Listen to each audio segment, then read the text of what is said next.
Salut à toutes et à tous, aujourd'hui on se retrouve dans une nouvelle vidéo. La vidéo de présentation de ma voiture. Donc déjà, avant de parler de mes ressentis, on va déjà parler de la voiture de manière toute objective. Donc c'est une base SCCS pour les connaisseurs de chez Fiat. Donc c'est la même base que la Punto Abarth.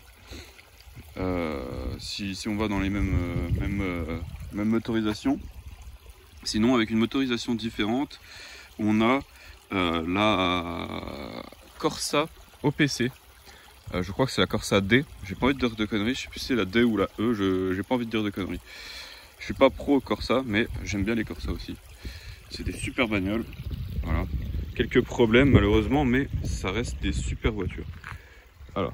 Enfin, des super voitures. Il y a des bonnes sensations, quoi. C'est pas ce qu'il y a de mieux en termes de performance circuit. Voilà.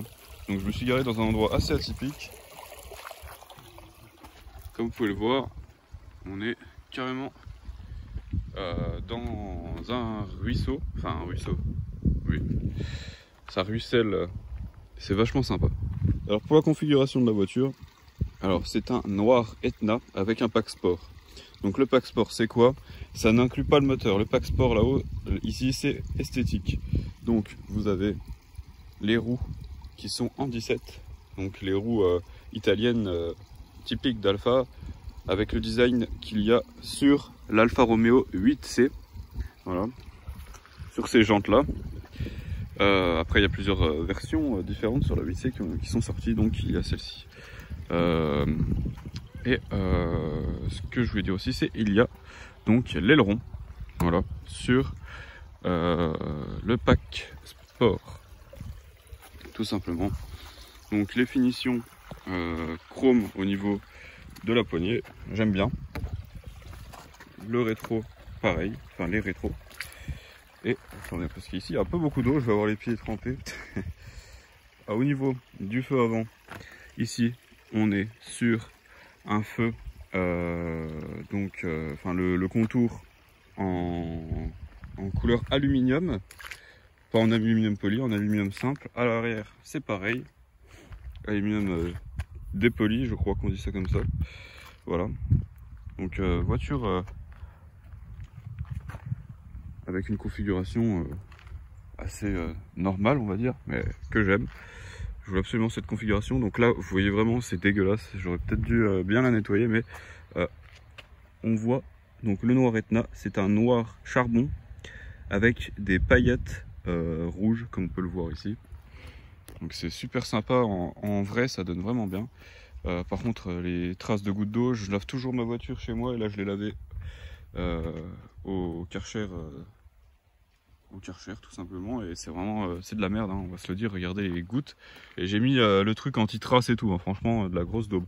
Moi je préfère largement aller au lavoir, la laver avec des bons produits, avec des bonnes choses qui vont bien, quoi. Et après l'essuyer avec une peau de chamois, et puis après il n'y a plus aucune trace, c'est nickel. Du coup, dans les modifications que j'ai effectuées, esthétiques à l'extérieur, ou non esthétiques, mais en tout cas, voilà, on a les feux ici, avec une bande LED, un peu comme sur la, enfin carrément comme sur la Giulietta. Voilà, c'est du feu tuning, hein, c'est pas de l'origine. Donc c'est vraiment cool à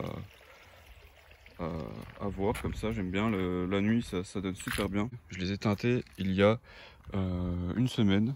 Bon, après quand est-ce que je l'ai fait, ça on s'en fout un peu, mais en tout cas je trouve que ça lui donne ça fait ressortir un peu plus les lignes. Le seul truc qui me choque vraiment, c'est que les vitres avant sont pas teintées, donc je vais les teinter très légèrement pour que ça reste dans les normes, et que ça reste dans les normes, et que ça choque moins, on va dire. Ça choquera toujours, mais moins. Alors, sinon tout est d'origine, hein. L'antenne c'est d'origine, c'est du Fiat, hein, pour ceux qui ne connaissent pas. Oui, la dernière modification qu'on peut voir, donc c'est cet échappement. Donc c'est des embouts. Alors ça me plaît pas parce que là ça dépasse trop. Je vais remodifier ça. Mais en tout cas, c'est des embouts Akrapovic sur une ligne sur mesure fait en Italie. Le cadre ici est vraiment cool pour faire des vidéos. Je pensais pas aller ici, mais en tout cas, on verra bien. Alors, je vais ouvrir le capot. Alors j'ai enlevé le cache, je vais le remettre parce que j'ai eu un petit souci avec. Alors, Alfa Romeo. Voilà. Donc c'est un moteur simple, hein, voilà. Le filtre à air, putain le capot me brûle, c'est une horreur. Alors, le turbo, Garrett. Donc c'est le Garrett 14, je sais plus quoi, enfin bref, pour les connaisseurs, vous savez duquel je parle. Même moteur que certaines Abarth, donc avec le multi-air, et certaines Abarth Punto aussi. Voilà, il n'y a rien de spécial à voir. Il n'y a pas le beau cache, c'est assez moche sans le cache. On va passer à l'intérieur. L'intérieur, comme vous pouvez le voir, intérieur cuir. Voilà. Je vous montre les sièges un peu en détail.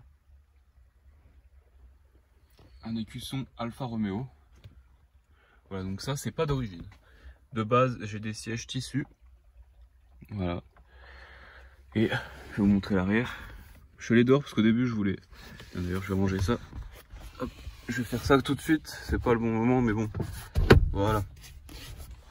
C'est mieux comme ça. La putette redescendue. Voilà. Je trouve ça super. Ils sont en super bêta à l'arrière. Là, on a le poste. On a deux modifications sur une image. Donc le poste radio qui n'est pas un poste d'origine du tout. D'origine, j'ai un poste qui est laid. Voilà. Et là, il est beaucoup plus beau. Dessus, j'ai un système Android qui est vachement optimisé. Hein, quand j'appuie sur... je vais peut-être mettre le contact, comme ça on verra. Je vais pas rentrer dans les détails, mais là, voilà, j'ai le menu... voilà, c'est du Android. Bon, là, il a affiché la dernière... parce que le dernier truc qu'on ouvre, il s'ouvre quand on allume. Voilà, comme vous avez vu, ça démarre très rapidement. Donc, là, je peux directement accéder au menu par là. Après, là, j'ai la radio. Voilà. Donc, là, je suis sur des chaînes qui n'existent pas. Ici, le Bluetooth. Et ici, le DVD. Je vais pas cliquer dessus, hein, ça va lancer le DVD. Oui, aussi, en modification. Donc, j'ai des aérations de Mercedes GLA. Voilà.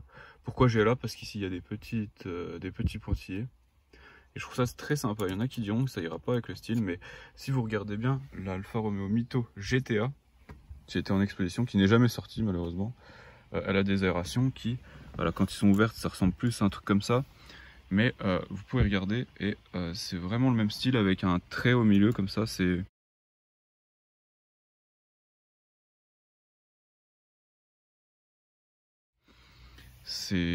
vraiment le même design. En gros, mais vraiment, c'est vraiment... je trouve que ça va vraiment avec la marque d'avoir mis ces aérations de Mercedes qui sont vraiment dans le style de celle de la GTA qui est pas sortie. Je trouve que c'est en accord. Voilà, le reste, rien de spécial. À part ça, si peut-être les petits stickers Alfa Romeo que j'ai ajoutés, bon, c'est un peu du tuning on va dire, mais voilà quoi. Hop. J'en ai mis à l'arrière aussi, voilà, on peut voir ça. L'image est horrible, je viens de voir. Peut-être essayer de frotter la caméra. À la fin de la vidéo, c'est super. Voilà, super. Donc, on va faire un petit démarrage. Donc là, elle est déjà chaude. Elle est vraiment chaude. Voilà, comme on peut voir. On va faire écouter un peu le son. Il y a déjà une dump valve d'origine, mais passer en décharge externe. Donc pour ceux qui ne connaissent pas, c'est le petit bruit de décompression comme ça qu'on entend sur par exemple certaines Subaru, enfin bref. Je vous fais écouter un peu d'ici, j'ai pas trop de quoi poser le téléphone derrière.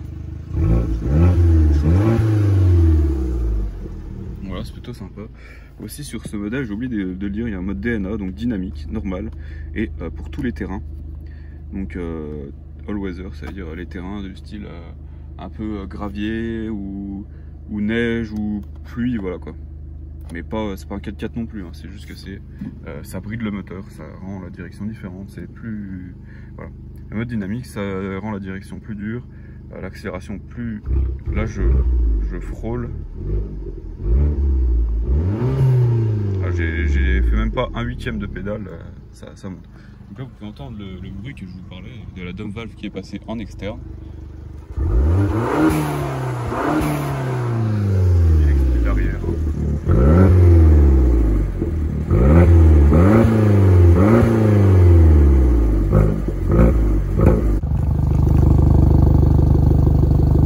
Un bruit très sympathique. Voilà, je vais y aller, je vais vous mettre un petit extrait où on voit des petites accélérations de derrière.